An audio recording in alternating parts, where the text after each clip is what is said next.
Oh,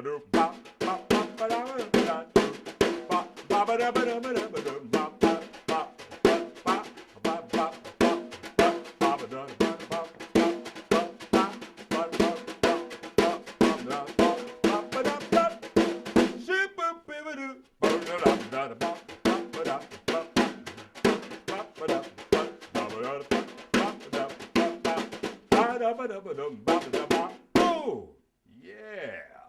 Hey, this is yours truly, Dr. Professor Leonard King Jr., you know? But let me go back to the very beginning. I mean, the very, very beginning. I was born in Detroit, Michigan, February 14th, 1948. As a matter of fact, right now as I'm sitting here, I'm just one day shy from my 67th birthday. So, you know, I made it easy for you. You didn't have to do the math. You dig.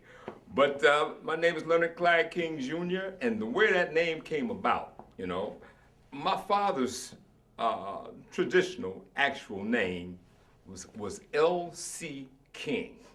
You know, back in the days of the early 20th century, especially in the southern United States. In the States, there was very common for parents to give their sons initials for a name.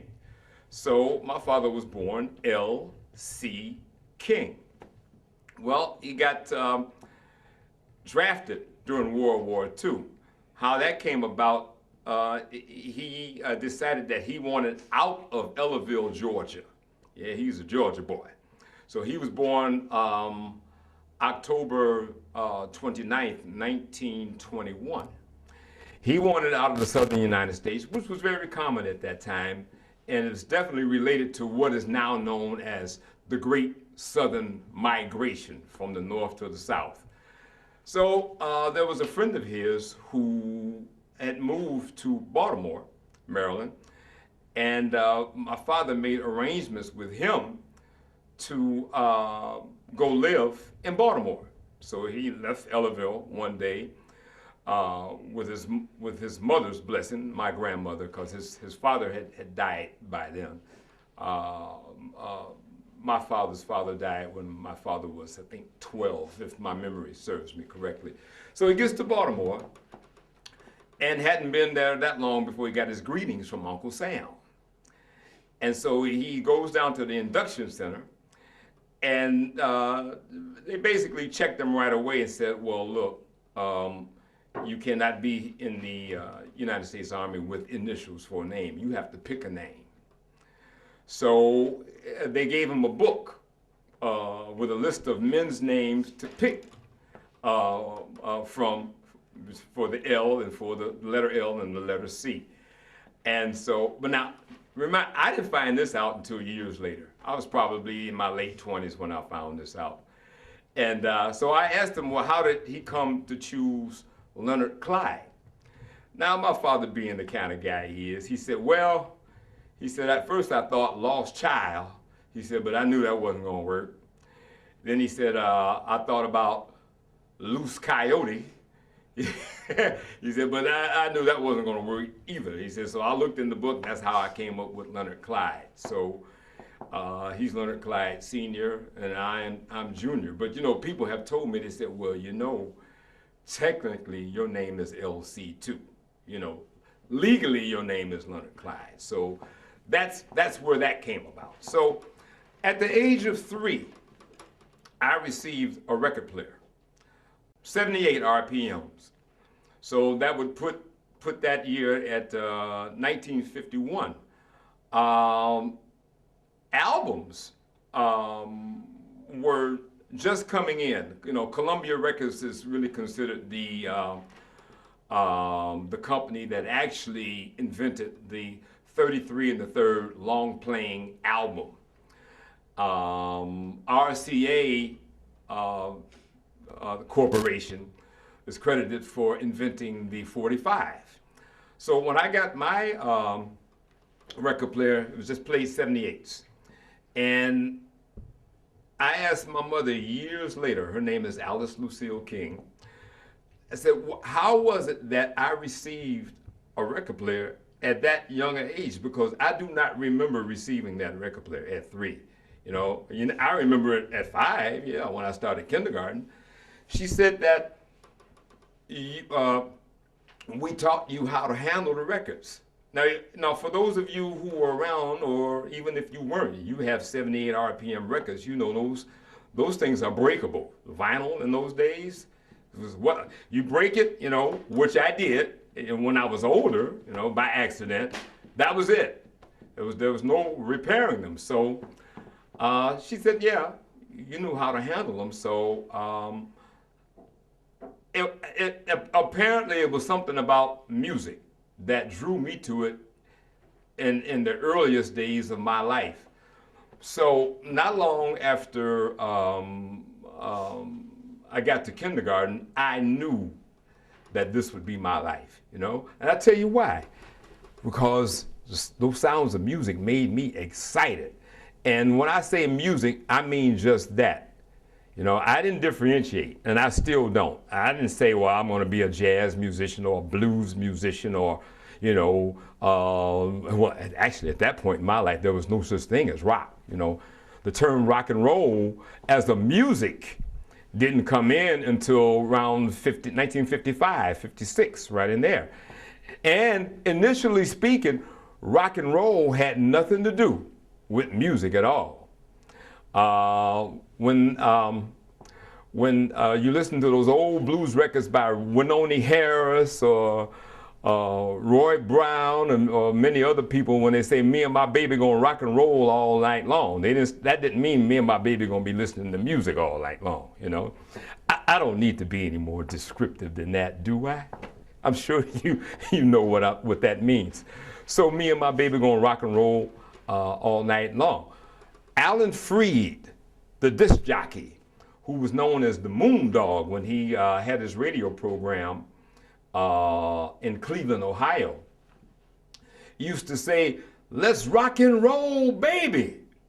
So he's generally given the credit for being the one to actually coin the phrase rock and roll for legitimate use, I'll put it like that, But I don't even think that he was well aware, or maybe he was, what the term actually meant. So in those earliest days of my life, I wanted to be able to be in a situation to produce those kind of sounds, that kind of energy, those kind of vibrations that made me feel good as a human being, and I felt that if I could do that I could also transmit those sounds to other people. That wasn't fully developed in my mind at that particular point, let's just say between the ages of 5 and 8. It got to be that way, well, maybe around 8 or 9 years old. That's when I started noticing the effect of music on people in general. Now, I'm not talking about Tchaikovsky or Rachmaninoff or anything like that, because I really wasn't exposed to that early in life. And when I was, I noticed that people basically just sat there and listened to that. And then once the orchestra or the ensemble was done, then they would applaud. But the music, the earliest music that I was exposed to, especially in the black community or the African American community or the Al-Kabalanian community, the identity crisis still exists. So, the jury is not out yet. The deliberations are not done as to what's what.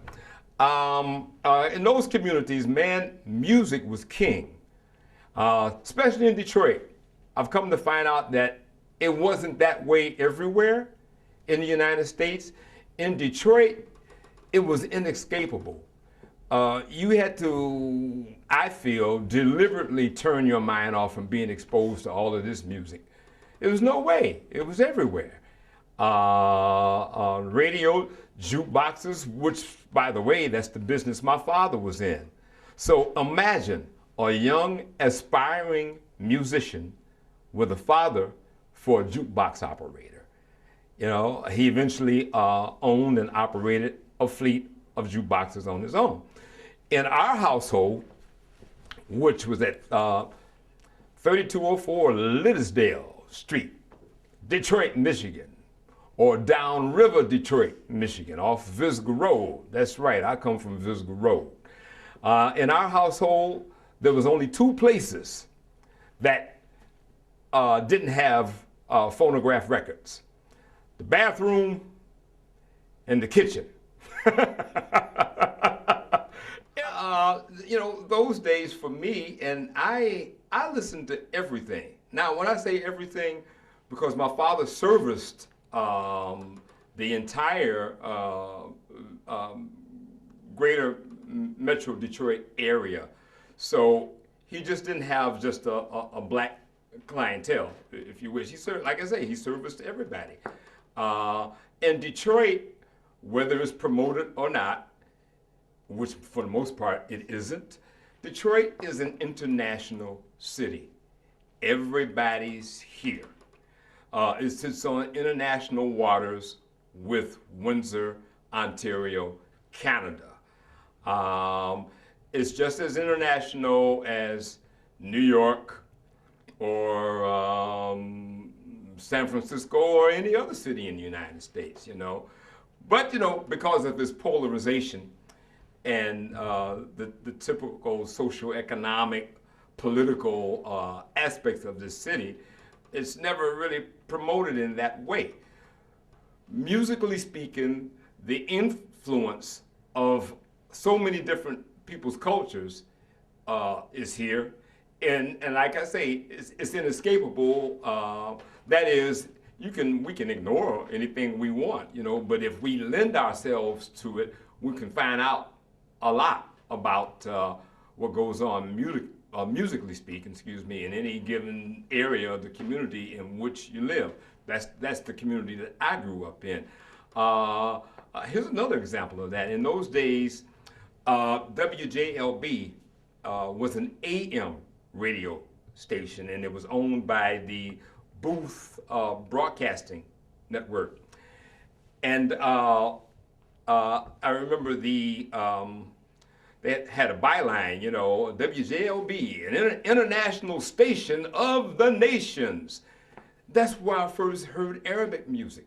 That's where I first heard music from Mexico, you know. So I heard all of these international sounds on AM radio in those days. So we're talking about the 1950s on into the 60s. So in addition to that, the Detroit public school systems in those days for music, I'll do it like this: first class across the board. You didn't have to go to Cass Technical High School to get a great music education. It was that way across the board. So I took private lessons at Grinnell Brothers Studios, their branch in Lincoln Park, because Grinnell Brothers was all over Michigan at that time. But because I lived in downriver, Southwest Detroit, that's the studio that I went to. I know they had a massive facility in downtown Detroit. I've given reference to downriver, so let me just pinpoint that. Southwest Detroit is huge in and of itself. So let's just say, even if you want to start at West Verner, we'll just start there because it actually extends a little bit beyond that. Let's say West Verner to the Detroit River. That's a big chunk of territory there. And say from Clark Street down to West Outer Drive before you get into Lincoln Park. So the area of Detroit that we grew up in was bordered by Lincoln Park, Michigan, River Rouge, Michigan, Ecorse, Allen Park, Melvindale, Trenton. So for those of you who have any idea of the geography of Michigan, know what I'm talking about. Hey, but in these days, you know, you can go to Google and see what I'm talking about too, or whatever website that you go to in terms of maps and that kind of carrying on. So, given that that was a huge community and a great area for raising for young families in those days, everybody was in that community that we grew up in, from the junk man to doctors and attorneys. We were all there, and despite the polarization that exists here, it really worked out because, hey, we were in a position where we were forced to depend on each other. So separate but equal, you know, that those laws in the United States at that time were not a hindrance to us. You know, we thrived in that environment. And it was in that environment as a young musician that I really grew as well, because I started being hired to play for all types of social events when I was age 12, which would be 1960. I wanted to be professionally on par with the adults that I heard on recordings and the ones that I saw in the city of Detroit. I just knew that it would be something, a great honor for me to attain to if I could just be on par with them. So I listened to everybody, I studied everybody. Word got out around about me, you know? You never know who's talking up your name. There's no way for you to know that as a person. You know, next thing I know, people were coming by the house saying, "Excuse me, Mr. King," or "Excuse me, Mrs. King, so-and-so told me about your son," and, you know, and said that he's an upcoming excellent musician at this point in his life, and I'd like to have him play with our group if it's okay with you. And it was okay. You know, back then, parents didn't have to worry about pedophilia and all the other kind of stuff that they got to worry about now. You know, it just, I'm not going to say it wasn't there. Of course it was there, you know, but I was never subjected to that. So, you know, it was an honor for me to be able to live up to what was expected of me, musically speaking.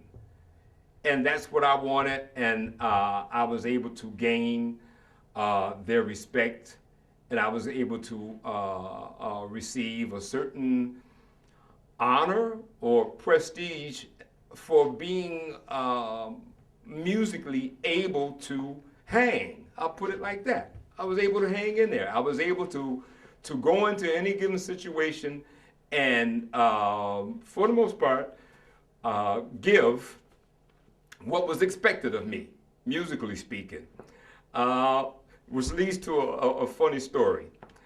Bob Hopkins, trumpeter Bob Hopkins, had an orchestra, the Bob Hopkins Orchestra, and by that time, my brothers Greg and Atiba and I were members of the Charles Young Post number 77 American Legion Band, and I didn't find out what a great man Charles Young was until years later. You know, he's the one who rode his horse from somewhere in Ohio when the Army said that they retired him and said that he was unfit to serve physically, and he rode his horse from somewhere in Ohio to Washington, D.C. to prove that he was. So this was just right before World War I. I think World War I had started at that time. So anyway, yeah, let me bring this full circle. I need for you to see this thoroughly. As I was putting the band together, which first started with my brother Greg, you know, imagine a band with just saxophones and drums. Then my brother Atiba joined in on cornet. You know, so eventually I began to meet more of the neighborhood kids. And we met Adelphia Hill, and she played trumpet. Her father played trumpet, and he was her teacher. Her father was a member of Charles Young Post's number 77 American Legion Band, so he felt that we were proficient enough at that point in our lives to be members of the ensemble. We were the only kids in that band. We were excellent readers. We weren't soloists, at least I was, as much as I could be. You know, I imitated, I listened to everybody, but Art Blakey was my guy at that time, you know. So we joined the Charles Young Post number 77 band, and man, what a thrill that was to be among those adults. And we got nothing but encouragement for the most part. There was a West Indian guy who became the band director. So this would have been around 1964. We joined in 1963.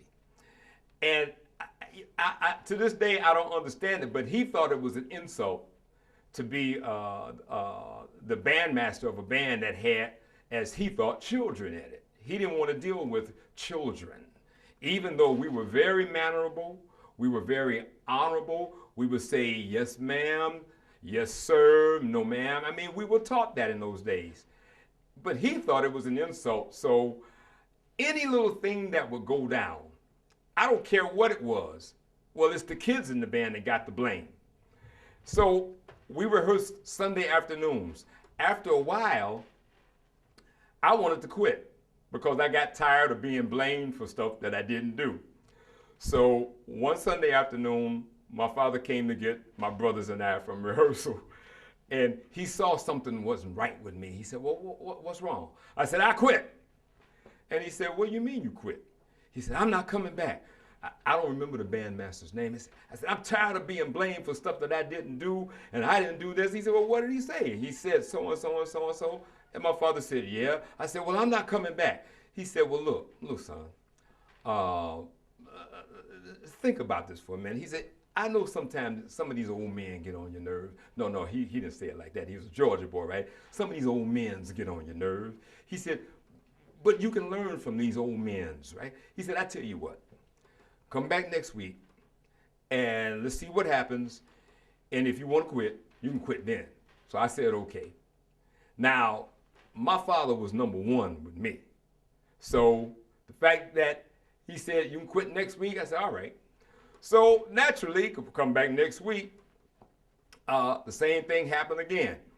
He come to get us from rehearsal. You see that look on my face? Well, what happened? I quit. I'm not coming back, you know? And he would give me that same line. Yeah, you know, these old men get on your nerves. So one day, the bandmaster handed me a glockenspiel part. Now, in some circumstances, drummers, when they took drum lessons, you would also take piano lessons. You would take like your mallet instrument, vibes, marimba, the glockenspiel, which is a mallet instrument. I just took drum lessons at Grinnell's. I didn't take piano. So basically, the music that I knew how to read was it, drum music.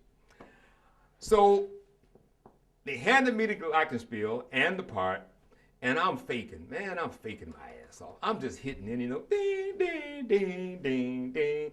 Bandmaster said, stop. He said, what are you doing? I said, I'm playing my part. He said, are you sure? I said, yes. So he started the music up again. And I'm going, ding, ding, ding, you know, stop. Let me hear your part. Now I know I'm busted. I know I'm busted. And so what I said to him was, well, I said, sir, I don't know anything about the notes that go up and down. He said, what do you mean you don't know anything about the notes that go up and down? He said, you're a musician, aren't you? I said, yes, sir. He said, no, you're not. You're a disgrace to the rhythm section.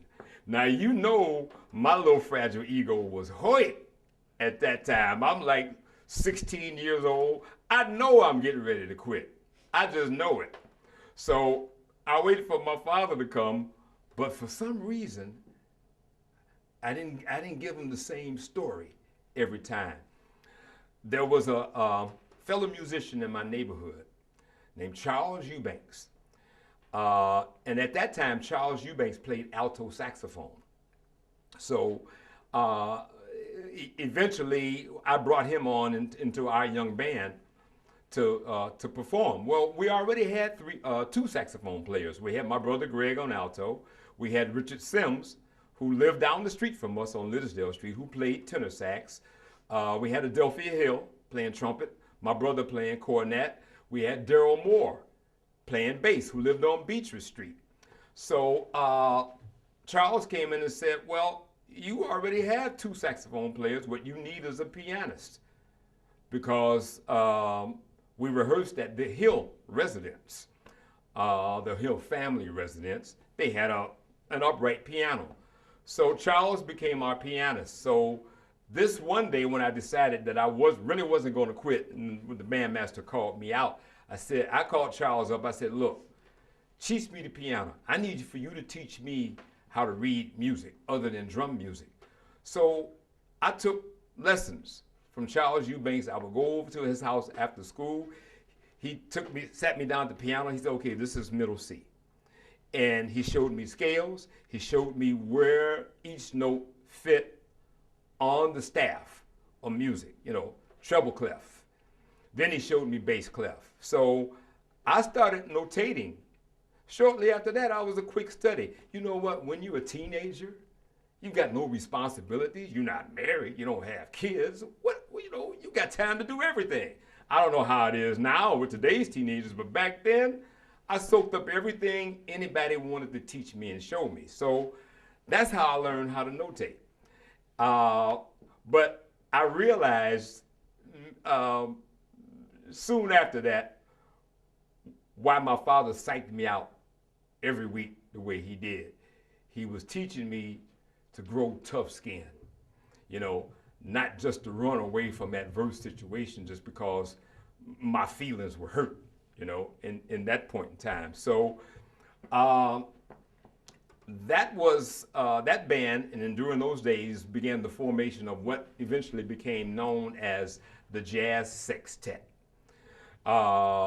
True, we were from Detroit, and Motown was making its ascendancy at that time. And hey, we were just like any other band here in Detroit. We played a lot of those hits from Motown, backing up different artists. We played instrumental versions for ourselves. But hey, we were listening to the Jazz Crusaders at that time. We wanted to play that too. We were listening to Ramsey Lewis. We wanted to play that too.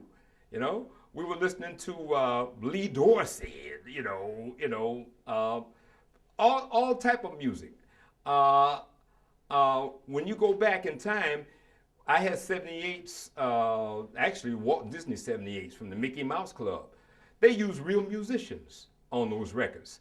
So the Mickey Mouse Mambo and the Mickey Mouse Cha-Cha, the Mickey Mouse Rock, all those records to me was just as significant as listening to Moaning by Art Blakey and the Jazz Messengers. I didn't differentiate like that. It was music, and that's what was important to me. When we got to they didn't call it middle school in those days, but the 7th and 8th grade, and even in elementary school, that's where I first joined the orchestra. There, we would play selections by Leroy Anderson, Serenata. That's the first time I played that. We played a selection by Rimsky-Korsakov, So I'm telling you all of this just to give you an example of the influences and what a well-rounded education I got as a young person growing up in Detroit, Michigan. Everything was here. Like I said, everybody was here. So, all right, I get to Southwestern, which had a good band at that time. As a matter of fact, we did a radio broadcast on WWJ radio at that time. They came out to the school and recorded us, and what a thrill that was as teenagers. So I couldn't lose as a musician. I had decided back way before I got to high school that this is what I was going to do. Um, the jazz sextet started getting more and more work as it got to be 1964, let's say between 64 and 66. So we knew by then we were professional musicians. We knew it, you know, but we also had elders that did whatever they did to make sure that we didn't get the big head, to use that expression back. That wasn't going to happen, you know, where we were going to be like, yeah, we bad. No, that wasn't going to happen, you know. You know, they would check you. As a matter of fact, I remember a guy telling me once after a gig, he said, very good, young man, very good. He said, now, don't let your ass overload your head. Do you know what I mean? I didn't know what he meant. So, and he knew I didn't know what he meant. You know, but the more I thought about it, I realized what he was telling me. It's like, yeah, man, just, you know, stay respectful. One guy told me, he said, yeah, very good, young man. Now, tomorrow when you come back here, I don't want to hear what you did today. You understand what I'm saying? I said, yes, sir, even though I didn't understand what he was saying. So those kind of words, pearls of wisdom, jewels of wisdom, whatever you want to call it, I received all the time.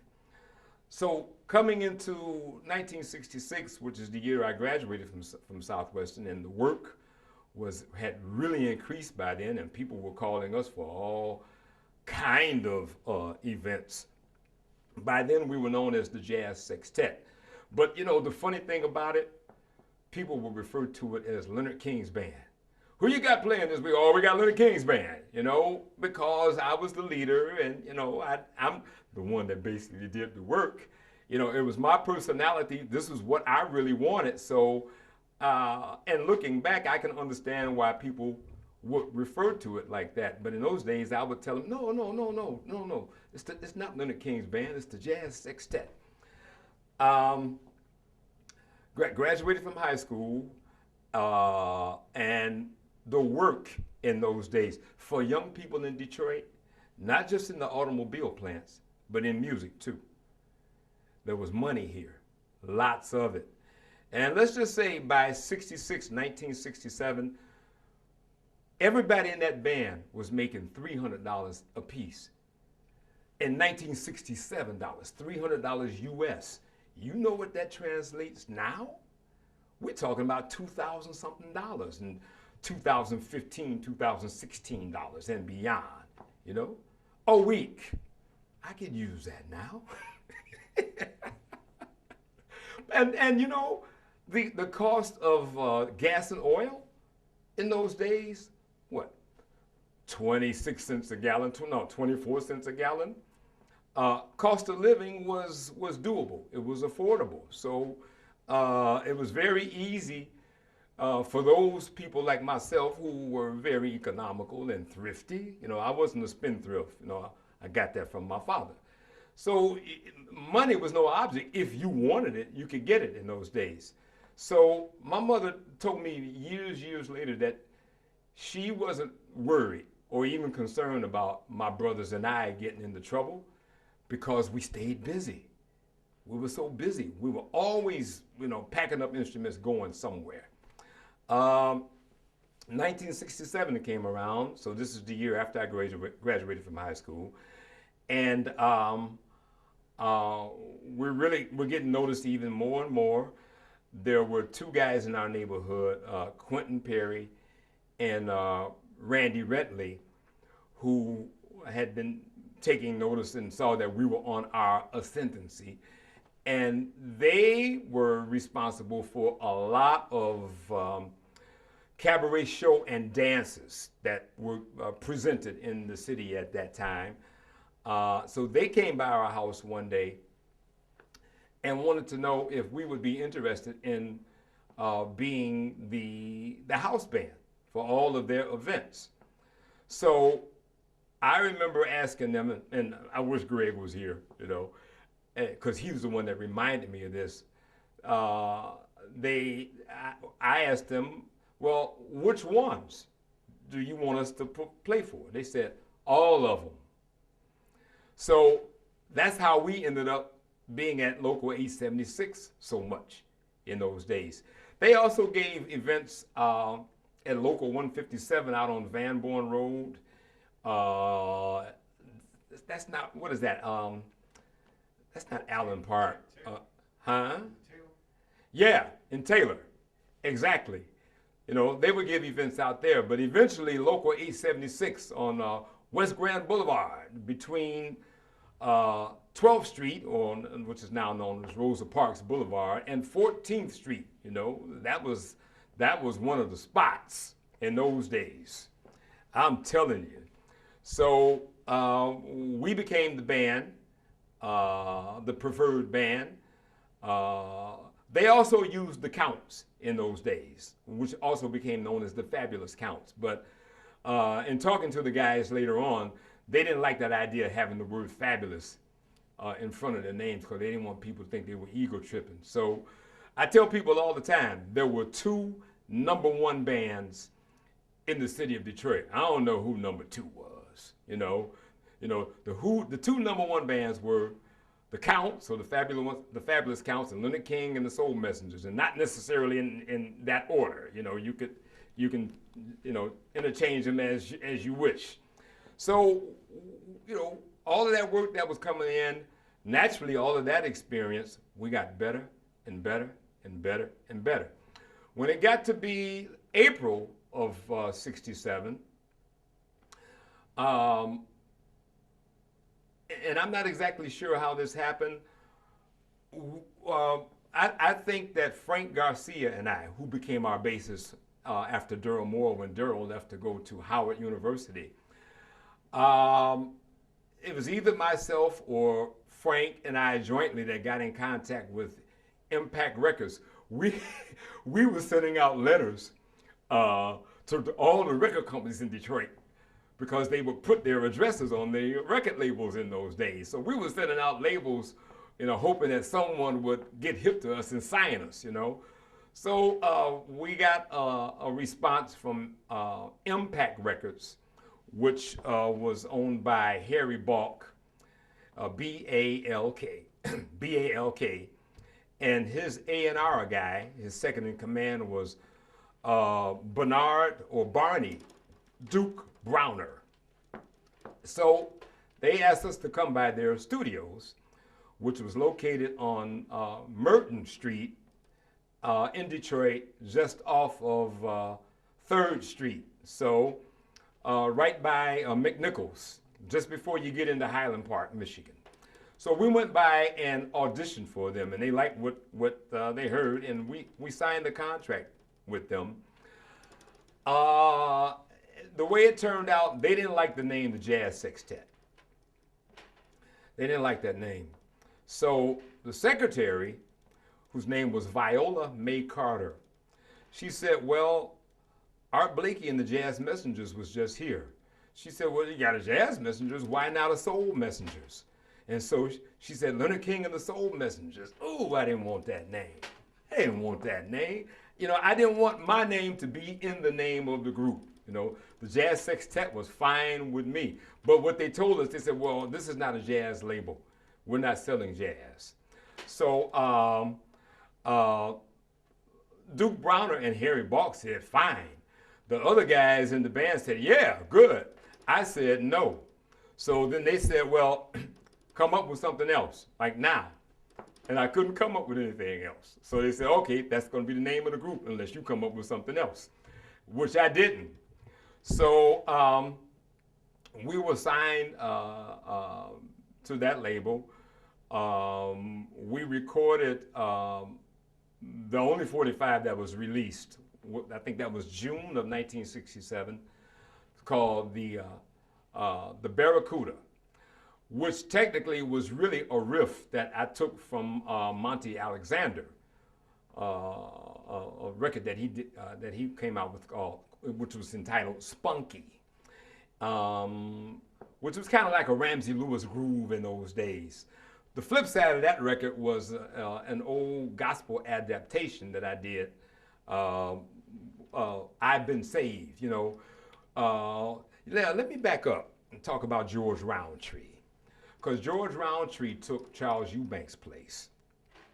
How I met George Roundtree was I used to deliver the Detroit Free Press. I was a paper boy. So one day I delivered to his parents' house, and his mother said, "Hey, you know what? I got a little boy here. He's just about the same age as you. Hey, George, come on out here, and meet the paper boy." So George was 3 years younger than me. But I noticed there was a piano in the living room. Now, we already had a pianist. Eventually, I would hear George practicing. So one day after Charles Eubank was stolen from us, pianist Harold McKinney here was mentoring a group called the Six Lads. And so they had eyes for Charles Eubanks.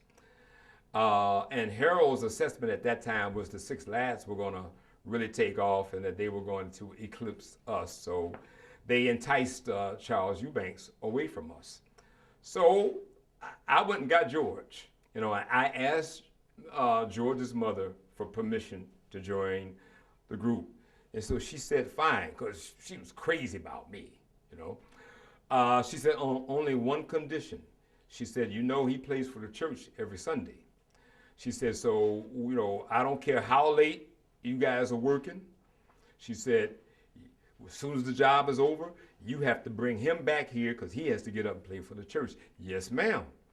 So even when the group got to going, and we got, more, people became more familiar with us and the jobs started really coming in.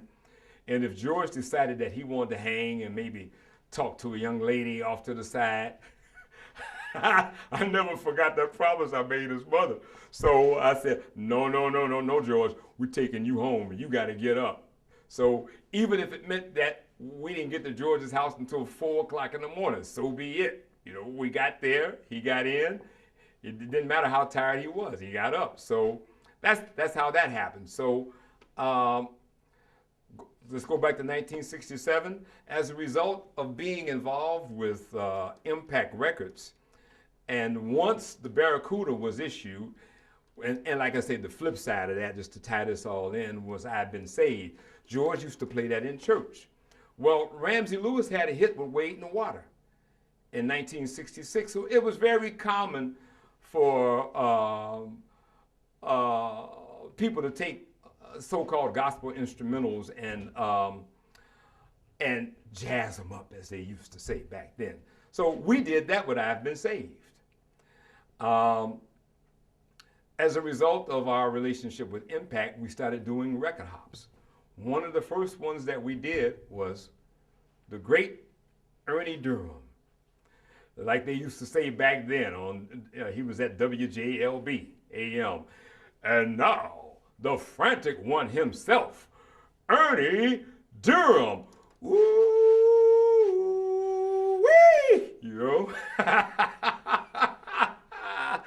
I used to love to listen to him because one time, in those days of remote broadcast, he did a remote from our neighborhood.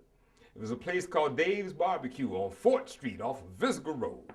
And he would say, woo-wee, I'm out here at Dave's Barbecue. I got a bunch of ribs in my hand. It tastes ever so grand, To me, I could tell he was a likable guy. At least that's how he appeared to be on radio. When I met him at the gold room of the 20 grand, and like he used to say, one lean green to get you on the scene that's ever so mean. One lean green was $1, of course. At the record hop, at the gold room, that's where the 19, how can I say it? You had to be 19 and under. In those days, the legal drinking age was age 21. So you couldn't get into the Driftwood. You could get into the Driftwood Lounge at age 21, but you couldn't get there if you were, naturally under that. So where the people who weren't 21 go, they went to the gold room of the 20 grand, which didn't serve alcohol. So we started doing the Sunday afternoon record hops there. And we were used to getting paid by then, of course, at that point in our life. But when the record company sent us there, They didn't say anything about any money. So I went up to Ernie and I said, Ernie, how much does this gig pay? You know, how much are we getting paid for this evening? He said, no one said anything to me about any money. I said, okay, but let me tell you something. You can't go to school to get that kind of education. There is no classroom that teaches you what we learned at the 20 grand or local 876. You can't get it. That's a community education. You have to get that from coming from a strong community, which is what happened. And to this day, when I think about those days, what a privilege it was to be there. We were so good as a group, and we knew so much music at that point in our lives. We could meet with a singing group or any other group that we were accompanying, let's say 2 hours before showtime. Have a quick rehearsal, bam, bam, bam, bam, have everything down. One day, and I do not remember who the group was or who the vocalist was. This guy showed up at the Go Room of the 20 grand 2 hours before the gig. He took one look at the band and said, oh, no. No. You guys are the band? We said, yes. He said, no. I've got to talk to her. He said, is Ernie here? I said, no. I said, I got to talk to Ernie. He's got to get me somebody professional in here. And I'm trying to use my best diplomacy, another word I learned from my father, to tell this guy, look, we can play anything you want. What songs do you want to do for both shows? He said, never mind that. I'll wait for Ernie to come here and we'll deal with it then. So Ernie got there and I went over to Ernie and explained to him what the situation was. Ernie said, really? He said, I'll handle this. Excuse me. And so he said to the person, he said, he said, how are you doing? The person said, okay. He said, I understand that there's an issue. The guy said, Ernie, look at them. Look at them. They're babies. He said, you promised me professional musicians. Ernie said, are you kidding? This is Leonard King and the Soul Messengers. He said, I tell you what, you get with them. He said, I promise you they'll play and learn any music that you want them to know. You know? He said, I put my reputation on the line. Now, adults didn't put their reputations on lines for teenagers. You just didn't do it. So when I saw that Ernie put his reputation on the line for us, hey, I knew that whatever this guy was going to do, we were going to play his show without one hiccup. And we did. And, you know, that happened maybe 3 or 4 times where visiting artists who didn't know us would show up and look at us and go, oh, no. So the show went along as we knew it would. So everything was going along fine. The year 1967, we're Leonard King and the Soul Messengers. December 67 comes around, and those were the days of the draft and the Vietnam War was going on. And eventually I got drafted. I won't go into the whole story now.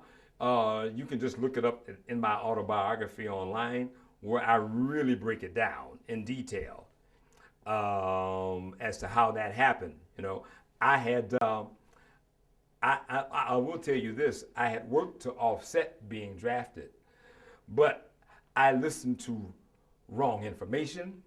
So, but that was on me. That's what I get for listening to wrong information. But, you know, I was able to flip the script on that later on. It worked out okay. You know, I did what I had to do. So, January 1968, I'm gone into what they said, this man's army. Uncle Sam, you know, went down to the induction station at Fort Wayne, you know, which was also in downriver Detroit, off of West Jefferson, off of Livernois, hey, not far from Southwestern High School, where I went. So I got shipped off to Fort Dix, New Jersey. of which I got tricked into signing up for an extra year, because they know that when you first inducted like that, they know you're scared. So on the second or third day in there, they came to us, they lined us all up, the new recruits, and said, look, if you sign up for the school of your choice, or how did they say that? Oh, we're offering the school of your choice if you sign up for an extra year. Now, I saw the number one, unfortunately for me, right? All I saw was the number one, extra year. So that's what I did. Signed up, because they said you could get the school of your choice. So they named off those other schools. So they said Cook School. So I figured, well, all right, I'll sign up for that. Here was the hook. They said, we cannot promise you that you won't get sent to Vietnam. They said, but if you sign up for an extra year, you get the school of your choice. That will be your MO,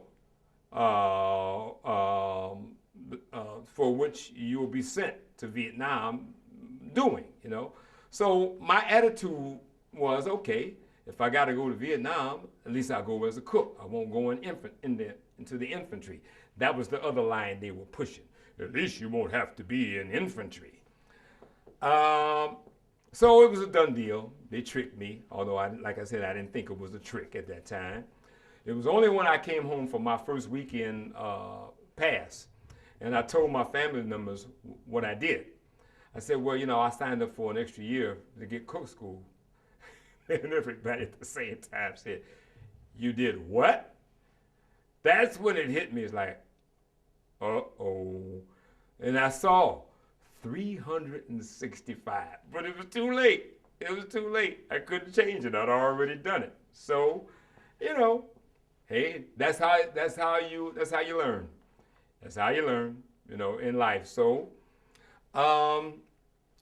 when I got sent to Nam, fortunately for me, I only worked 4 days out of 7. 4 days on, 3 days off, because when you were a cook, even stateside, I don't know how it is now, but you were exempt from all other duties. So I didn't have to pull guard duty. I didn't have to fill sandbags. I didn't have to do none of that stuff. Listen, the Army band caught hell. The Army band had to do all the dirty duties. I worked 4 days. I had 3 days off. I could listen to music, which is what I did. I had a turntable. I had a reel-to-reel tape recorder. Under the circumstances in the war, it didn't get any sweeter than that. Plus, I had friends in the Army band, a couple of them, who had record collections like I did. I mean, we used to get our little money once a month. What did I do? Spent my money on albums and reel-to-reel tapes, Why not? What else did I have to do? I'm still learning. I'm still growing as a musician. So, you can also read about my military life, the 3 years that I did, including Vietnam. And when I got out, I had 18 months to do at Fort Myer, Virginia, just outside of D.C., But I will say this, you've probably heard the old cliche about the military making men out of people. Well, I went through my father, Leonard King Sr. That was in the process anyway. Plus, not just him, my uncles, his Uncle James, and other men in the community. So I was around elders, adult males, and I was very much influenced by what I saw in them. So I was on that path anyway. I didn't need Uncle Sam to do that for me. And I came back out of the Army. I got honorably discharged January 25th, 1971. Got right back into music. Right back into music. Leonard King and the Soul Messengers were still going on. George Roundtree was the musical director because he had that skill to be able to write the charts and rehearse the band and all of that. My brother Greg was the band leader, so that kept going. And I came back and got right back into my life. And I'm really grateful that the scene was still very strong in music in those days, unlike it is now, because returning veterans, there was nothing in place for us. There was no Vietnam Veterans Counseling or nothing. You know, we just came back, and that was that. So, you know, I've heard stories, and I know people who have told me stories about their brothers or their sons not being able to adjust to civilian life once they came back. Trust me, I understand it. I really do. I understand it because if it wasn't for music, I wouldn't have had a place to fit. I wouldn't have, you know, at least that's how I felt at that time. So it was still so much work in the city that I was able to have my, how can I put it, my safe haven. Leonard King and the Soul Messengers existed up until March of 1973. By that time, we were an organ trio. We had George Roundtree on organ and Mike Johnson on guitar, because my brothers Greg and Atiba had left by then. So March of 73 were the last days for the Soul Messengers, and I freelanced up until I joined the Lyman Woodard Trio that September of 1973 at the Hobby Bar on Linwood in Buena Vista, you know, not far from West Davidson on the west side of Detroit. You know? Yes, yes, yes. And I'm telling you, being in that arena with Lyman and Ron English, Lyman played organ, Ron English on guitar, my whole world really expanded because Lyman and Ron were writing music and creating arrangements, you know, that I had never been exposed to before, despite all the experience that I had had up until I met them. And those guys had soaked up a lot of music from everywhere. A lot of people don't know. Lyman listened to Broadway musicals. You can't tell that by listening to Belle Isle Days, of course. Lyman listened to Broadway musicals. I mean, that was the kind of environment that he grew up as a guy in his family household in Owasso, Michigan. You know, he listened to European classical music. You know, he went to the Oscar Peterson School of Music in Toronto. He was there for, what, 2 years, a 2-year program. So he had a wealth of knowledge, and so did Ron. So at that point in my life, I did not need to be a band leader. Being with them was perfect. And there was the beginning of an off and on association with Lyman that lasted up until he left us February 24th, 2009. Ron English and I still collaborate. You know, he calls me periodically for his ensembles.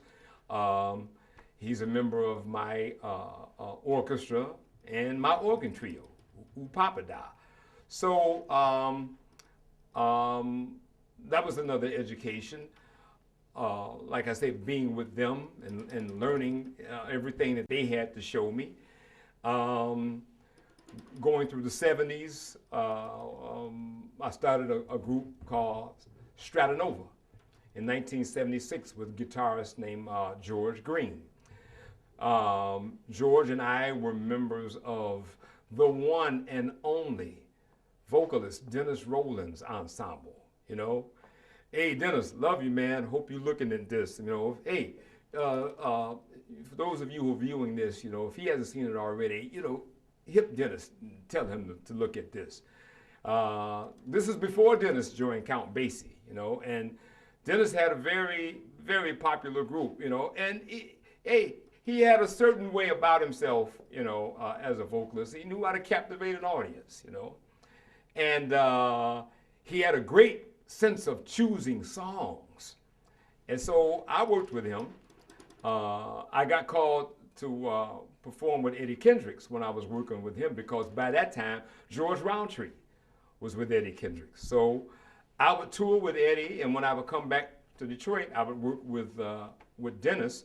On one of these visits back, George Green was the guitarist in the band. So George and I hit it off.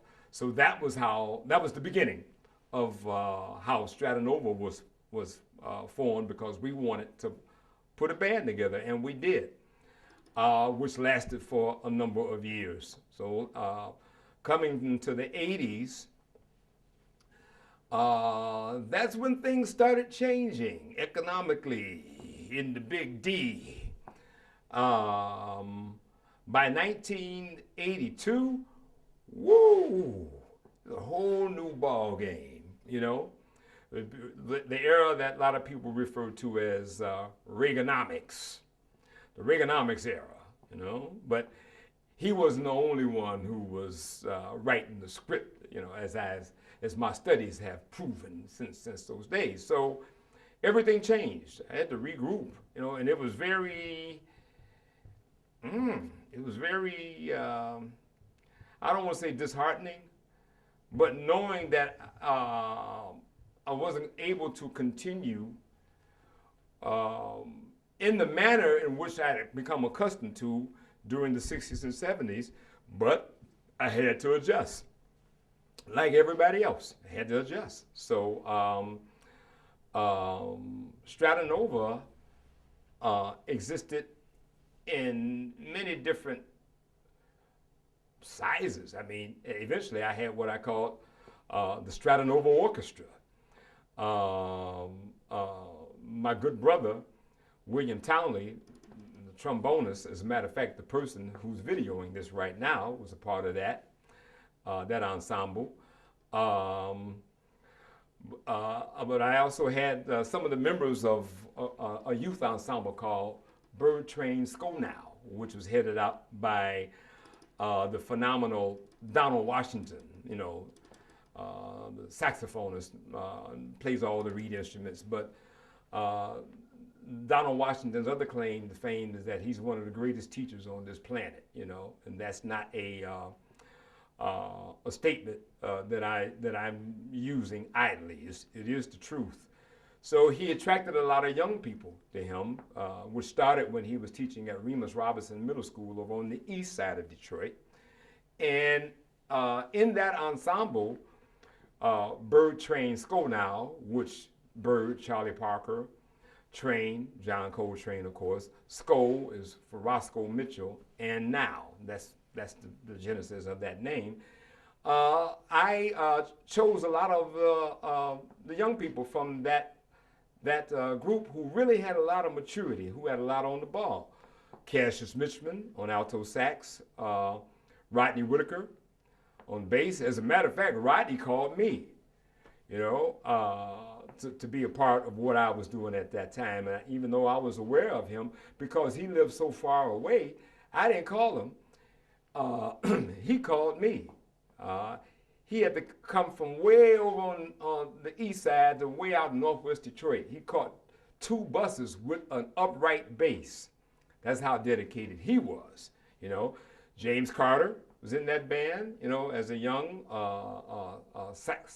saxophonist, a flautist at that time. Regina Carter, who was in that band. Who else? So many other people. So that lasted in different sizes for a good little while, probably up until 1988. So then you fast forward to, let's say, 1995. That's when I began Oopapada. And Oopapada, I got that from a song title, in which Dizzy Gillespie had the hit, Oopapada, blia ba doo da, bleep bleep blah.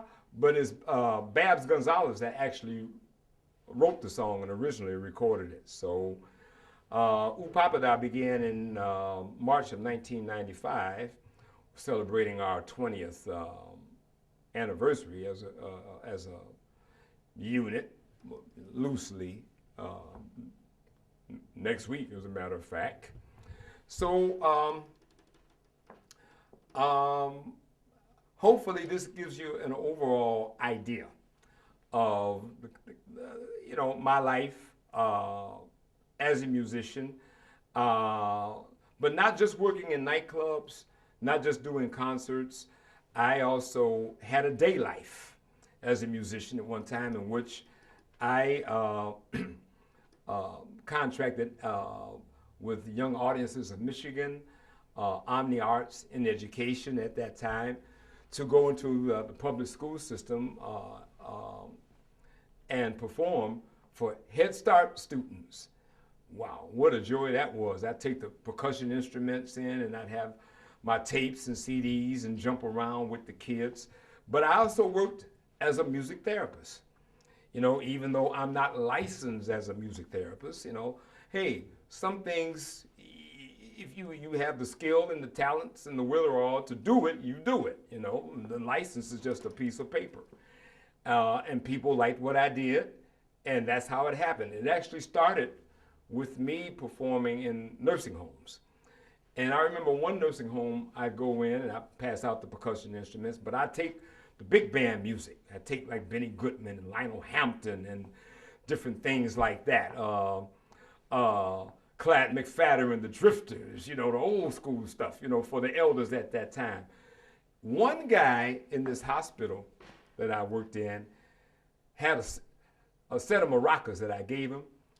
He jumped up and walked down the aisle and was playing the maracas and was turning around and walking backwards, and which I thought was fun. You know, he was enjoying himself. After that session, one of the nurses came up to me and said, "What did you do to Mr. So-and-so?" I said, "Excuse me?" He said, "We haven't been able to get a response out of him like that because he's depressed all the time. You know, his sons and daughters don't come to visit him, so he's in his room a lot. We can't get him to participate in our events." He said, "You come in here the first day and give him the maracas and put the music on, he's up and dancing." So that one thing alone really, to me, let me really know from firsthand experience the power of music, you know, again and again. I mean, of course, I had experienced it as a child myself, but when you see it in a clinical or medical circumstance or situation, it has a whole different meaning and understanding. So, oh yeah, I guess we're doing pretty good on time here. I was able to get a lot of mileage out of being a music therapist, and I worked with Head Start kids for years. I also worked with autistic kids, who a lot of times when I was playing, and I would take my djembe drum in those sessions, and I remember one autistic kid came over while I was performing and put his hands on top of my hands. He wanted to feel the vibrations, you know, come through his hands. And I think some of the medical personnel were concerned that I would be intimidated by the way he looked, and I wasn't, you know. But all of these things that helped me grow, not just as a musician, but as a human being, have been very, very beneficial to me. I did, and I'm still doing what I set out to do in life. And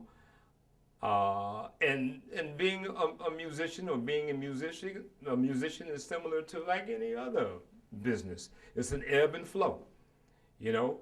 When it's happening, I mean really happening economically, it's really happening. Sometimes it ain't happening. What do?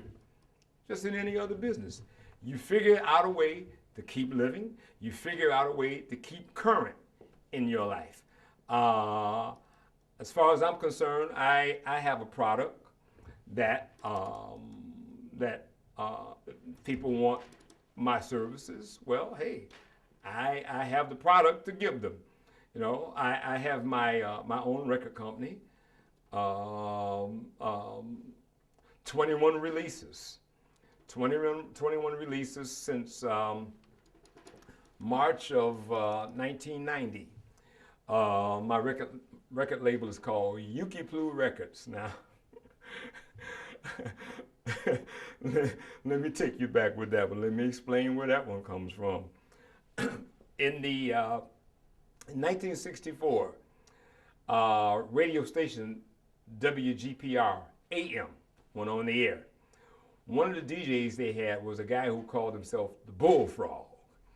And he used to say, "This is the Bullfrog, Raoul, Raoul." He didn't say rivet, he said Raoul, Raoul. I thought that was the funniest thing. Where'd that come from? Raoul, Raoul. Well, one day I'm listening to his show. My father was there. This was at home. This was still when I was living with my parents. And he said, "Oh, I know that guy." He said, "That's Danny." I said, "Well, where do you know him from?" He said, "He used to have a show back in the 50s. He said, back then he was known as the Hoot Owl. And he said he used to say, 'Yeah, baby, this is the Hoot Owl, the hoot with the Yuki Pluke.'" And so the way my father said the word Yuki Pluke, with his Ellerville, Georgia accent, well, I'd always laugh when he said it, So over years, he would still tell that story about Danny, the hoot with the Yuki Pluke. Well, in the year 2000, when I decided to start my company, I said, I got to come up with a name, something that's different, something that people will say, "What? It's called what?"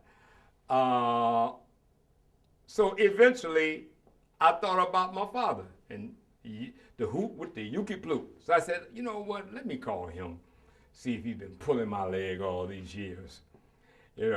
So I said, "Hey, Dad, you remember when you were telling me about Danny, on the radio back then?" He said, "Yuki Pluke?" And I started laughing. I said, "Yeah, that's it." So I said, "That's the name of the company."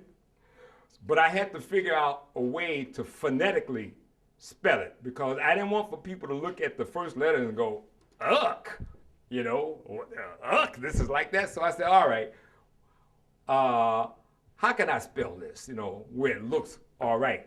So it's capital U, Q, U, I, P, L, E, U.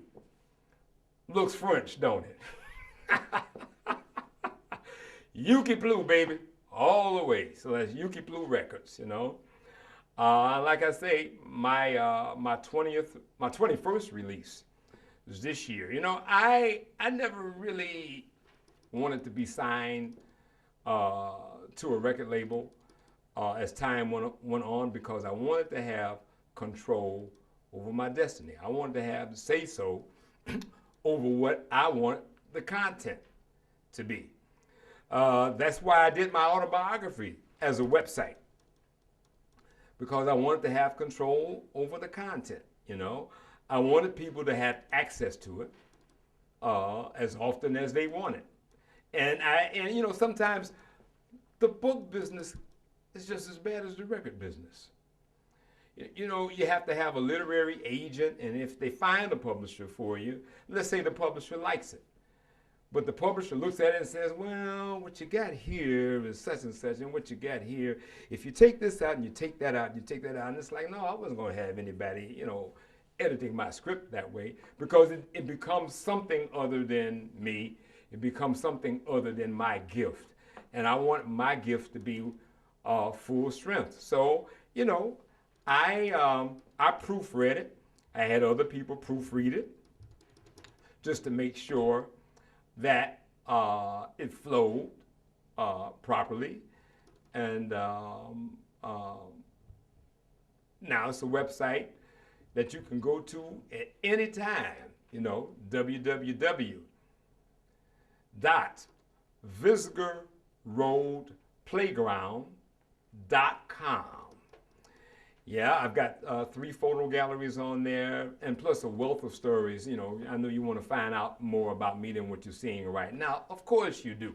So, go to my website, check me out, and it's got history, of course, and different things that you may or may not know about this fair city. And just one last thing I want to say in parting. Whatever stories that you read about Detroit in the media, it's no accident that things happen and that things have become the way they are. It was all by design. For those of you who live in the city or in close proximity to Detroit, go to the main Detroit Public Library and look up a document called the Detroit Plan of 1946. It was designed to do what it has done. It was designed to implode the city from within. So that's 2 years before my birth. 1946. In 1948, the state of Michigan gave the city of Detroit eminent domain to bulldoze any area of Detroit that it deemed as to be a slum dwelling.